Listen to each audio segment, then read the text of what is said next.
Can you hear me? Good. Okay, we're going to do a short video on the curved piecing process for assembling the blocks. The page that you guys are going to want, this is a pre-recorded video. The page you will want to be on is page, at the bottom of page 8 and all of page 9, and it's the assembly graphics. Okay, so on the other wall, and I'm going to take you over there, I have all of this laid out, and you guys are going to do 4 groups of this quilt, these pieces. I do want to explain the way we broke this down. So if you look at your instructions, basically we have assembly graphic 1, which is right here, and it's a half graphic, and we have these dashed lines that break the graphics so that you can see assembly graphic 1, assembly graphic 2, 3, 4, 5, 6, 7, and 8.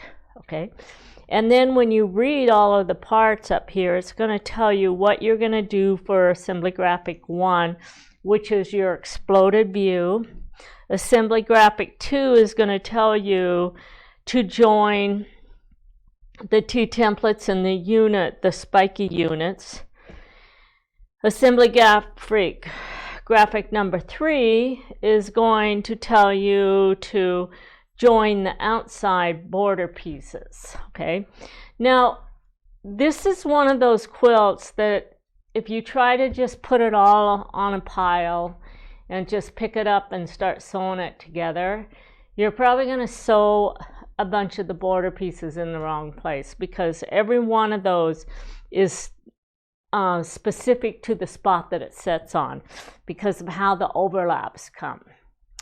And I've done it 3 times now, because I just take it and I like, well, this piece goes onto here, this goes onto here, and I sew them up when I go to put them on all together, the final.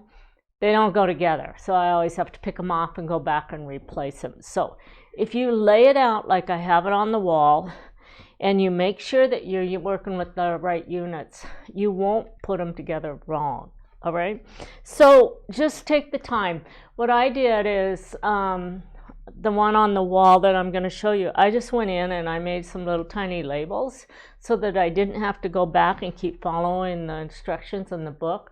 I just labeled everything, and now I can go in there and pick them up and know that I will have them all back together properly. All right, but be careful of those outside border pieces, which are your T templates, D7, D6, D9, and D8, because they are specific to one spot and they won't switch around for you. Okay, so we're going to go to the other camera, and I'm going to show you the groupings on the wall, and then I'm just going to set and do some curved piecing here and put the groups all back on the wall and show you. And I did put some applique because I want to try to get all the applique done this weekend. So I put applique on there, and I told you guys probably not to do it the way I did it, but I just wanted to try to get as much of the applique together as I could before the next video. So let's go to our other camera.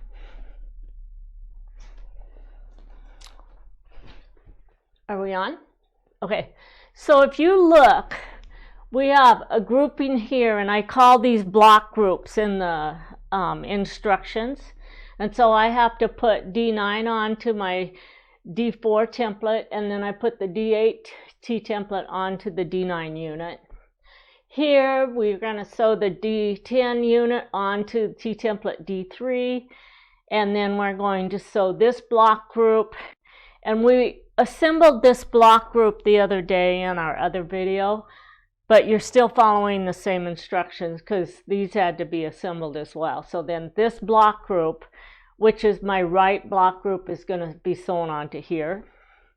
And then we have D9 goes on to my T template D4, and D9 T template goes on to unit D9 here. And then I did the same thing here, this grouping and this grouping. So what I'm going to do is I'm going to take my pins so that I don't get lost, and I'm just going to take and put this piece, because I know those have to be sewn, and then I'm going to put this. In the instructions it tells you to do all of these groups first and then come back and do the outside, but if I pin these together I can just run them through and do both of those layouts at the same time. So we're going to take this one, pin it onto here. I don't need that paper anymore. And then we're going to take this, pin it onto here.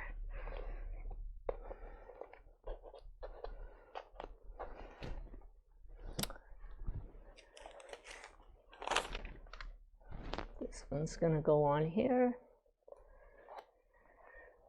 And this is going to go here.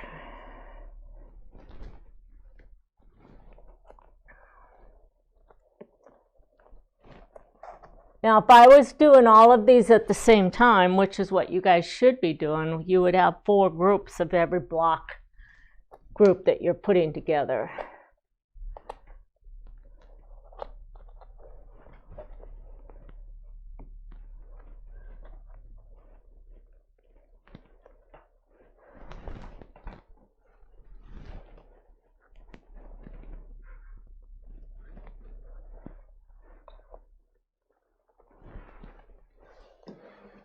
All right,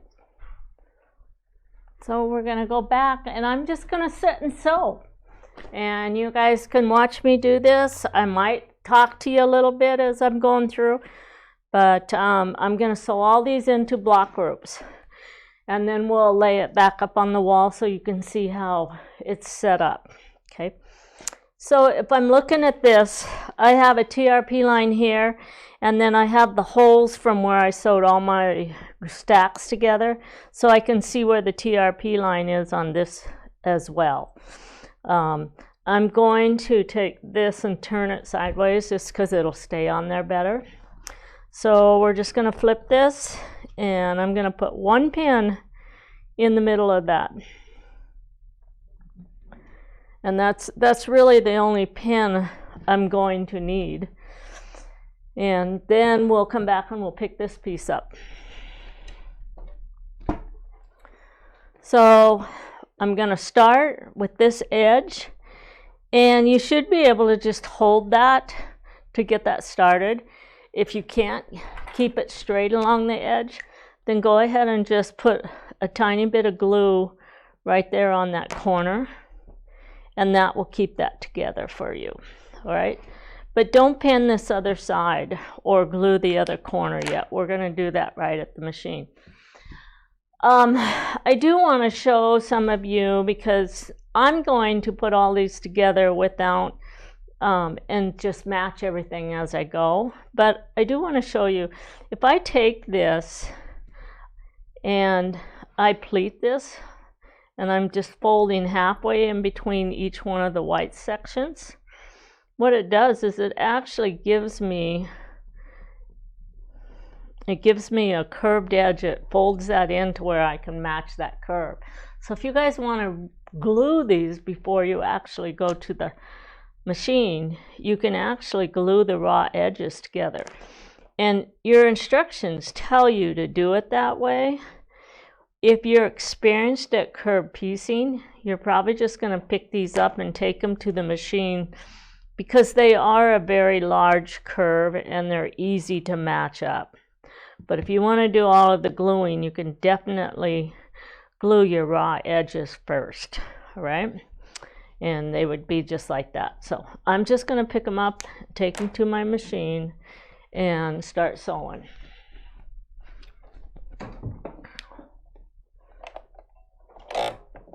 So you're going to want to downsize your stitch length a little bit.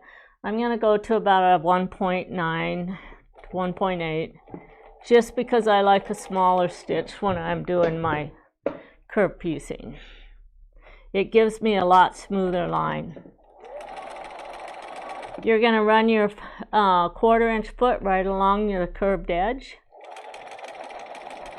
if you feel like you're going to get a little bit of a pucker, just grab this and pull it this way, and it'll flatten all your fabric about an inch in front of your pressure foot.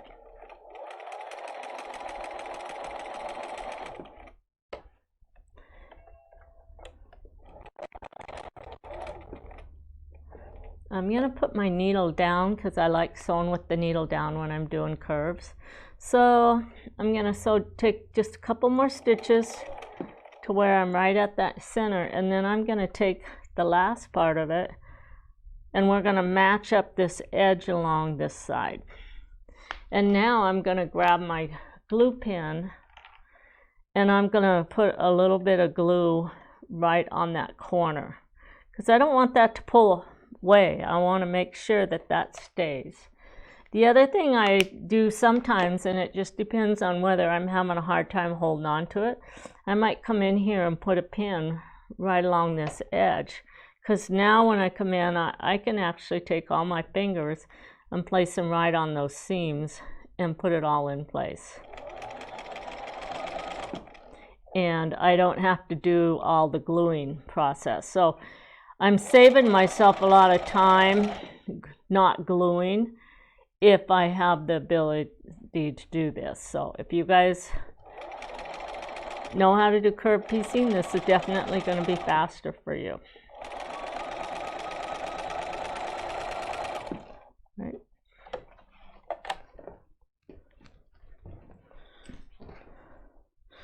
All right, we have a nice smooth curve there. Now we're going to take this piece.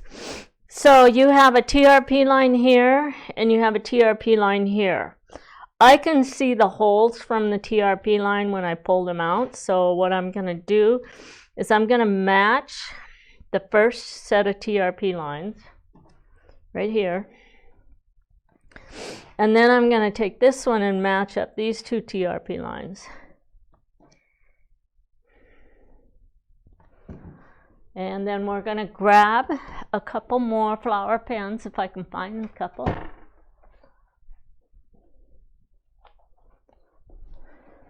And since this is a bigger piece, I'm going to go ahead and pin this edge right here. And we're going to put a little bit of glue on this corner before we start. Okay. And then I'm going to pull this one and set it here, pin down here along this edge, and I'm going to glue this corner right there at that corner as well. The rest of it, I'm just going to sew it at the machine. I'm not going to worry about doing all the glue, but if you want to glue, let me just go through that really quick with you. All you have to do is just put some glue right along that raw edge. There are advantages to putting the glue on there. I think one of the biggest advantages I find is I don't have to worry about the feed dogs pulling the bottom piece faster than the top piece. Because when you glue them together, they're going to roll through under your feed dogs at the same time, and you're not going to have that fabric shifting on you. So I'll finish gluing this one. The rest of them I probably will not glue.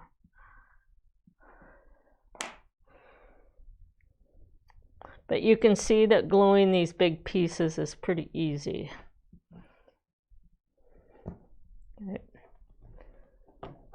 Okay, now we're just going to sew these pieces on together.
Okay, so we're going to pause the video. I'm going to finish up all of the curved piecing, and then we're going to come back and we're going to talk about the pressing on these blocks, and then we're going to hang the block groups back up on the wall so that you can see, and we'll go through the rest of the assembly.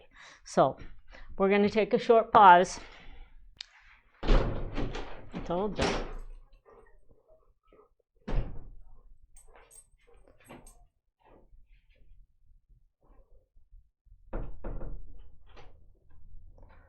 The dog came to visit.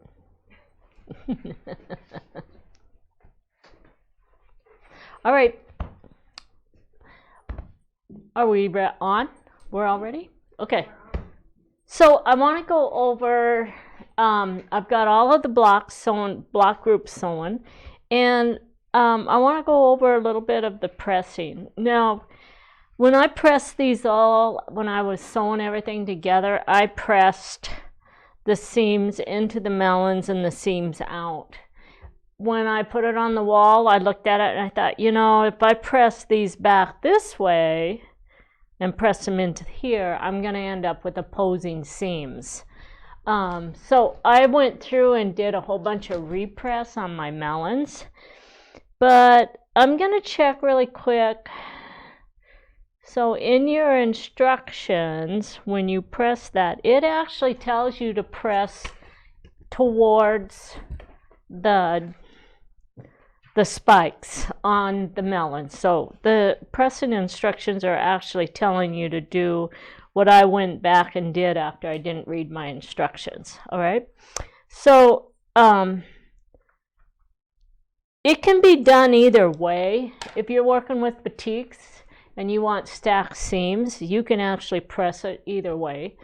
And one thing you have to remember about the pressing instructions is we set all the pressing instructions up by looking at a CAD program. And we try to get everything going either counterclockwise from the front, which is, or it's clockwise from the front, counterclockwise on the back. And about the only time we ever change those pressing instructions is if I'm making it and I'm like, okay, we have to do some changes on the pressing instructions. So the other day when I was, one of the last videos I was talking to you, I told you that I changed the pressing instructions on my handles and my baskets. And then when I started to assemble it, I said, right at this point, because I had everything pressed in to each other, so I pressed this one in and this one in, this one in and this one in. And what it does is it makes the vein stand out. But when I started to assemble my blocks, I had such a high ridge there, it was almost impossible to match it. And then on top of that, it was so thick that by the time you sew through it with a needle on a quilting machine, you'd probably end up breaking the needle. So I actually went back and did a repress on my basket and pressed it the way the instructions tell you to press. So when you're making these pieces, pay attention to your instructions. And what it has you do is it has you press this seam this way and the outside seam is pressed down, instead of pressing them into each other. And it will be a lot easier to assemble. I did not change what I did on my basket, this part of the handle, but I had to change this because it wouldn't go together the other way. It was just too bulky. So when you're actually making your quilts, you guys need to look at the pressing instructions, press everything the way it says to press them because it keeps it consistent. And then if you find that something doesn't work, then just go in and pick out a small area and repress those seams and then sew that back together, and you'll be much happier, and your seams will lay down better for you. All right, so I'm going to quickly repress. One of the things about doing a repress is you have to restarch everything, otherwise you'll never get that to lay down. So I'm just going to run my starch pen on the back, and then I'm going to take my iron and see if I can get that to start laying down a little bit. The first time you press, everything presses out really nice, but when you have to do a repress, it's not as fun to work with. And this is a heavy fabric, so I should have been paying attention to my pressing instructions and my pattern, because it actually told me to do what I'm doing right now. And there we go.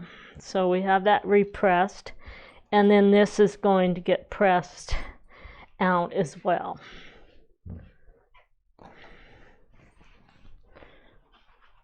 The other thing you guys need to do is when you're assembling these, make sure you remove your paper before you start to assemble. And then the other thing you want to do is after you get your blocks assembled, look at your pieces, find your TRP lines that have already been matched up on your seams that you've sewn, and remove them at that time, rather than trying to go back and remove them when the whole quilt is done. Just pull them out as you go, and it's a lot easier. So I just have a few here, and then we're going to put this on the wall. Okay, I don't need this sticker on there anymore. I still want to keep this sticker there till I get it assembled. So we're going to go back over to our wall quilt.